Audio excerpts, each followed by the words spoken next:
chute. Oh, une grosse chute ici à droite de la route. Zinedine. Oh non, pas ça. Pas aujourd'hui, pas maintenant, pas après tout ce que tu as fait. Allez. Il s'appuie comme un grand, comme un Allez, champion il peut du revenir, monde. allez. Il va le faire, il va faire marche tranquille au championnat du monde de Paris. On est attaque de Villarban, Je crois qu'après avoir vu ça, on peut mourir tranquille. Enfin, le plus tard possible, mais on peut. Ah, c'est super. Et ben bonsoir à toutes et à tous, hein, bienvenue sur Sport 39. Très heureux de vous retrouver pour notre émission hebdomadaire. Alors ce soir, on voulait prendre des nouvelles d'un invité qu'on a déjà eu il y a quelques années. J'ai regardé en préparant l'émission début janvier 2023. Il venait tout juste d'être champion de France de cyclocross en U17. C'est le Salinois Théophile Vassal. Alors on va faire une petite émission de 10-15 minutes maxi pour prendre de ses nouvelles parce qu'il a disputé il y a quelques jours du côté en Espagne à Pontevedra les championnats d'Europe juniors de cyclocross où ils ont fait deuxième, je crois, avec l'équipe de France avec le relais. Ils avaient gagné l'an dernier, donc là cette année ils ont fait deuxième. Donc l'idée c'est de faire un petit point d'étape avec Théophile sur qu'est-ce qui devient depuis son titre de champion de France et puis son avenir, parce que vous allez voir qu'il a bien progressé et ça commence à viser pas mal entre guillemets les bonnes places et les ambitions. Allez, on lance le live avec lui. N'hésitez pas si vous avez des commentaires. Et on est parti pour 10-15 minutes maxi. Espérons que ça marche. Attends, je vais te renvoyer l'invitation, Théophile. Voilà.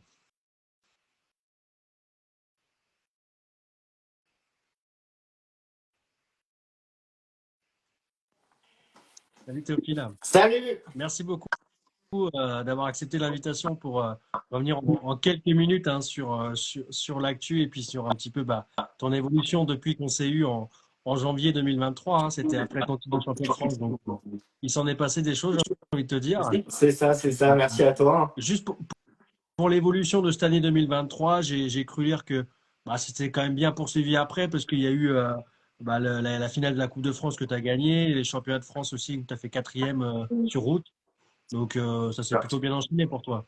Ouais, non, franchement, c'était un petit peu entre guillemets, le début, c'était un commencement, c'est une page un peu qui s'est tournée aussi. Je suis rentré dans l'équipe Décathlon AG2R La Mondiale, donc c'est vraiment un gros support pour moi et beaucoup de découvertes un peu du monde, entre guillemets, professionnel qui est de plus en plus jeune maintenant. Donc non, franchement, c'est une page qui s'est tournée et maintenant, c'est de la découverte de jour en jour et d'année en année et j'espère que ça continuera encore.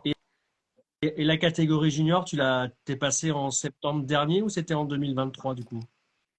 Euh, En septembre dernier, j'ai fait Junior 1, ouais, en Voilà. cyclocross. Et Et là, je viens de finir ma saison en route en étant Junior 1 et je suis passé Junior 2 pour la saison de cyclocross. Ouais. alors on dit souvent que le changement de catégorie, il y a toujours une marge d'adaptation à ton adaptation. Comment ça s'est passé pour toi? Ouais, c'est sûr, c'était pas facile. Les premiers cyclocross, ils étaient assez durs. La durée, elle change. Et puis après, au bout d'un moment, on prend vite le pli. On bosse aussi pas mal à l'entraînement. Donc, on essaie de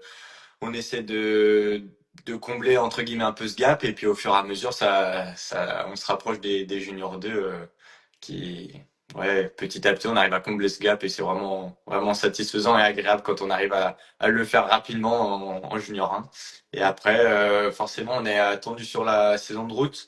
La saison de route, c'est encore un petit peu plus difficile, je trouve, parce que c'est les distances beaucoup plus longues qu'en cadet et une façon de course différente de courir. Donc non, c'est pas mal plutôt d'apprentissage, je pense, l'année de junior 1. Et essayer d'avoir 2-3 succès aussi, c'est pas mal. Il y a eu d'ailleurs il y a eu des bons résultats parce qu'il y a eu des bons 3 fois deuxième en Coupe de France. Il y a eu aussi un joli top 10, un sixième place au championnat du monde à Tabor, des championnats d'Europe aussi 13e. Pour ta première année, tu avais quand même plutôt bien confirmé, comme on dit, quoi. Ouais, c'est clair, c'est vrai que ma saison junior 1 en cyclocross l'an passé, j'ai été vraiment satisfait.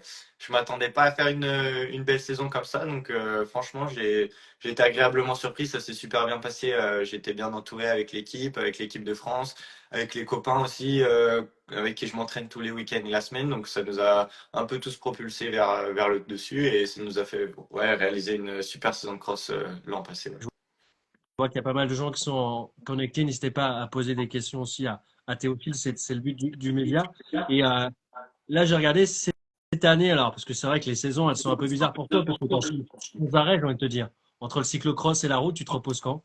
Ouais, c'est ça. On essaie de trouver un petit peu 2 semaines par-ci, 2 semaines par-là pour faire les coupures. Souvent, c'est après les championnats du monde de cyclocross en février, on coupe 2 ou 3 semaines pour reprendre la saison de route. On est un peu en décalé par rapport au vrai retard.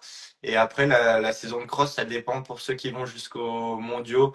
Ils font une micro-coupure généralement au mois d'août et ils recoupent un petit coup après.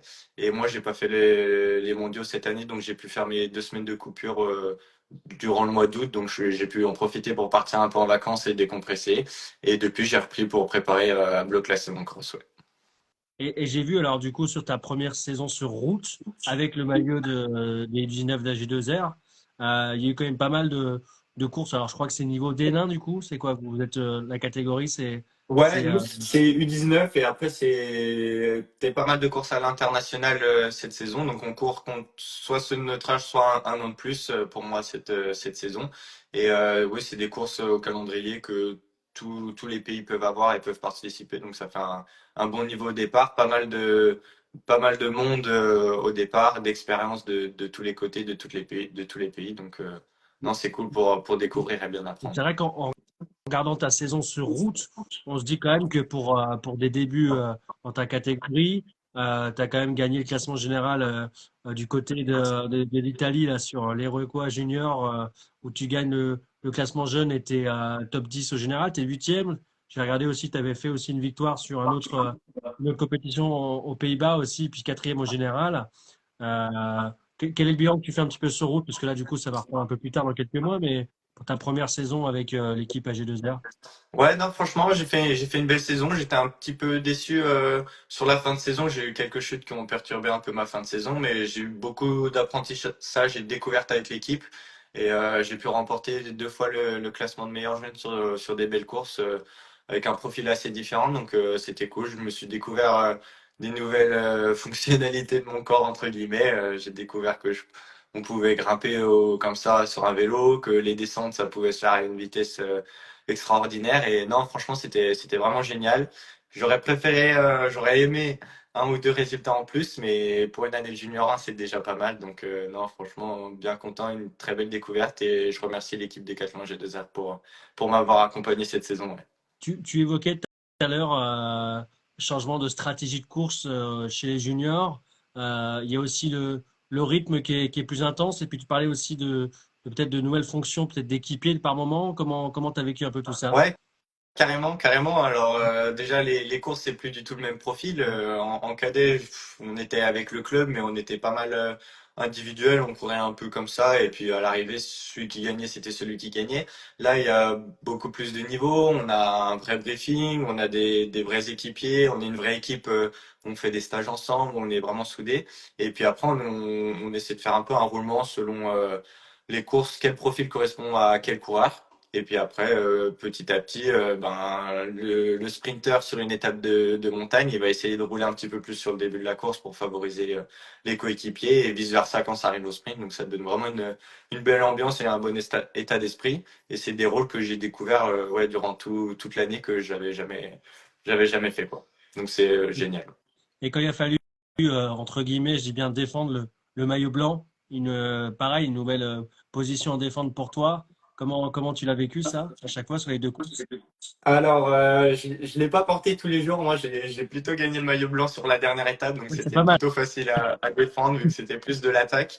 Mais je sais que le maillot blanc, selon quelle course et selon quelle équipe, c'était pas vraiment l'objectif principal. Si on l'avait, c'était cool et on essayait de le garder, mais sans se mettre leader entre guillemets. On avait des meilleurs coureurs pour jouer le général, donc ouais, c'était plus en mode équipier. Et puis, une fois qu'on avait fait le job et le travail pour l'équipe, jouer un petit peu plus notre carte. Mais ouais, ça s'est plutôt fait comme ça cette saison et ça s'est plutôt bien passé pour l'équipe. On a réussi à remporter pas mal de maillots blancs et de maillots distinctifs. Donc, c'était un pari gagnant. Ouais. Alors, ce qui est gagnant, ce que tu le disais aussi, c'est qu'aujourd'hui, tu as pris confiance en toi, notamment, tu évoquais les montagnes et les descentes, choses comme ça. Aujourd'hui, tu as évolué dans ton profil de coureur.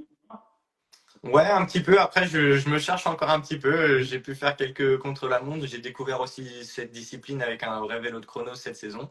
Donc, c'est assez particulier. Ça roule super vite et c'est un type d'effort très spécial. J'ai découvert les courses avec des cols, des descentes, mais je me suis pas vraiment trouvé encore de profil type. Je sais que je suis pas sprinter, mais après, j'arrive un petit peu à passer les bosses. J'arrive à me débrouiller un peu dans les arrivées rapides. Donc, pour le moment, je me laisse guider, on verra bien ce que ça mènera.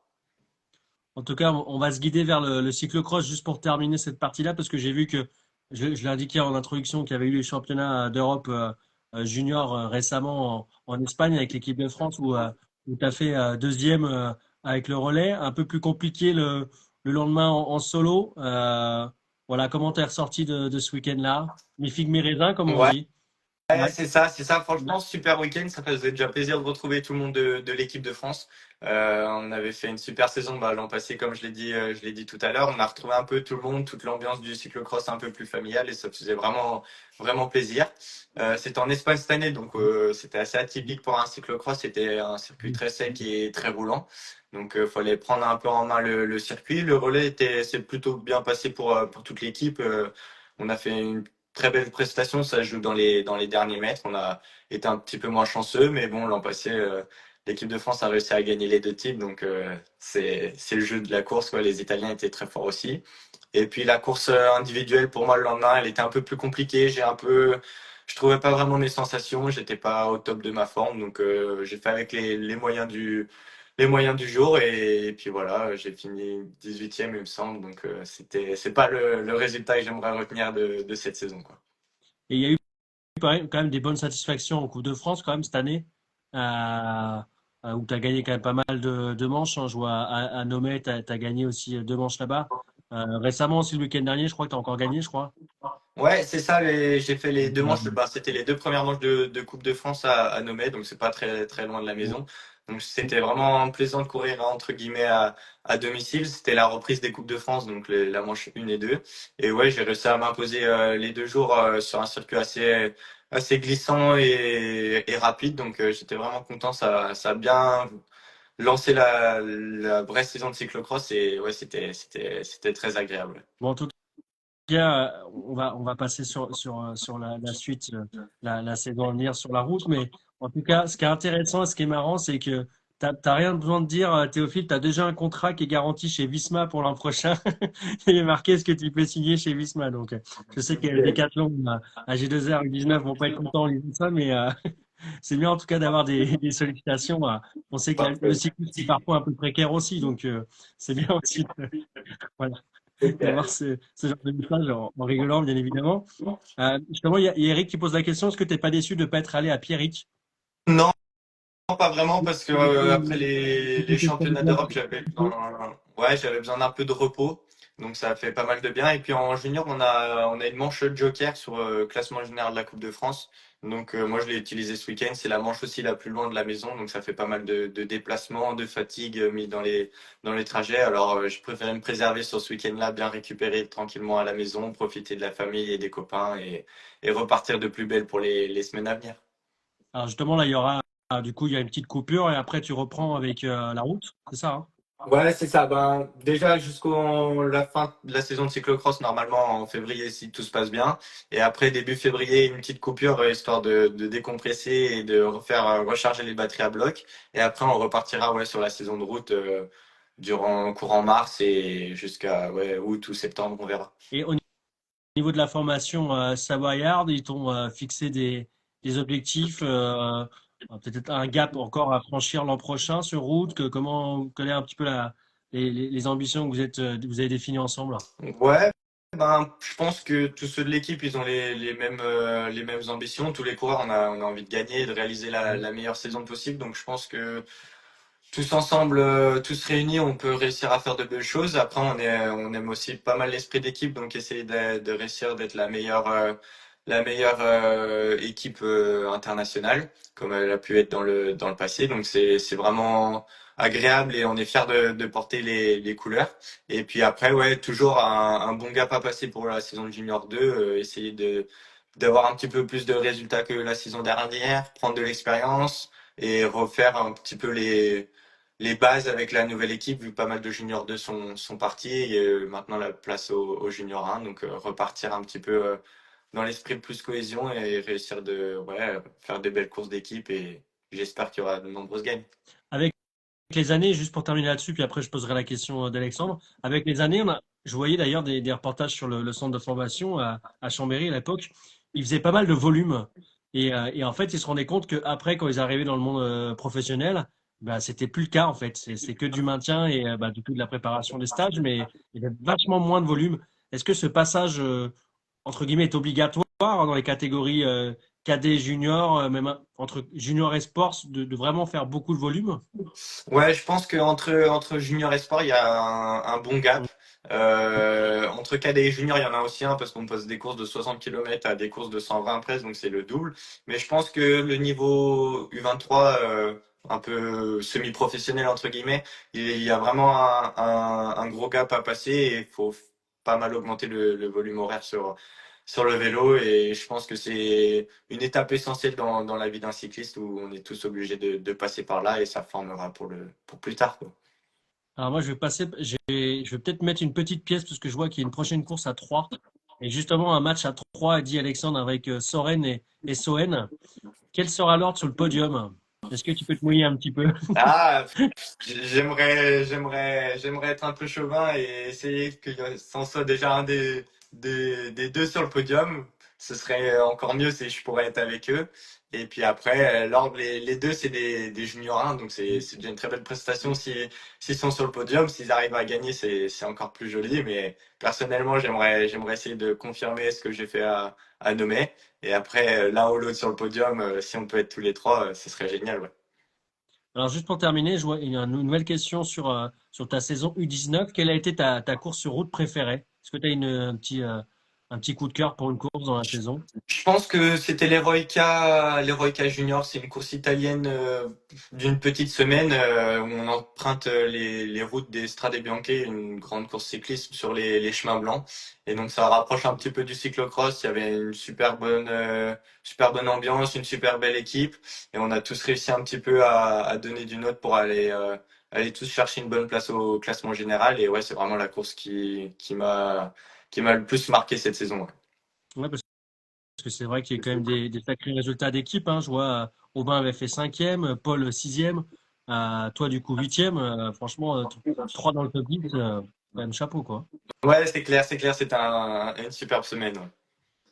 Bon, en tout cas, on espère que ça va bien fonctionner pour toi dans les semaines et mois à venir. En tout cas, merci beaucoup Théophile. On va s'arrêter là ce soir, mais c'était cool de faire un petit point d'étape avec toi sur ton évolution. Donc je vois que ça se passe plutôt bien. Donc on croise les doigts pour que ça continue dans les semaines et mois à venir en tout cas. J'espère Merci aussi. beaucoup. Merci beaucoup à toi. Bonne soirée. À toi Salut aussi. Théophile. Salut. On remercie Théophile pour sa disponibilité et c'est vrai que c'était vraiment sympa d'avoir un petit retour depuis presque quasi 2 ans, hein, depuis son titre en cyclocross. Donc, comme le dit Eric, on lui souhaite bon courage pour la suite de la saison parce que c'est vrai que bah, là, il faut confirmer, faut continuer à développer les qualités qu'il a indiquées tout à l'heure et surtout bah, avoir un peu plus de résultats en catégorie junior 2 pour pouvoir du coup ensuite bah, percer et peut-être avoir d'ici 1 ou 2 ans les premières piges avec, je crois, l'équipe pro, enfin l'équipe réserve d'AG2R, je crois qu'ils ont une équipe réserve. Donc voilà, c'est par cheminement, par étape, mais en tout cas, j'ai l'impression que la tête et les jambes vont bien pour Théophile, donc on suivra ça avec intérêt. En tout cas, merci à vous d'avoir été présent pour ce petit live. Bon courage à lui ouais, pour la suite, hein, comme dit Vécard, on lui souhaite. Et puis, bah, vous pourrez trouver la vidéo dans la semaine sur la page YouTube du Média Sport 39, sur la partie Facebook également, je la partagerai, et bien sûr sur Instagram comme tout le temps. Et la semaine prochaine, on aura un invité. Alors, c'était prévu cette semaine, mais il y a eu un petit peu des complications hier, vu que c'était férié. Je vous programme la semaine prochaine, lundi, un débrief sur la nutrition. Vous allez voir, on va apprendre plein de choses avec le nutritionniste du club du rugby du Loup, donc un Jurassien. On va voir ça avec lui. En tout cas, ça va être intéressant parce que c'est vrai que la nutrition a un rôle à jouer dans le sport à tout niveau. En tout cas, bonne soirée à vous et puis à la semaine prochaine, même lieu, même heure. Allez, bye bye.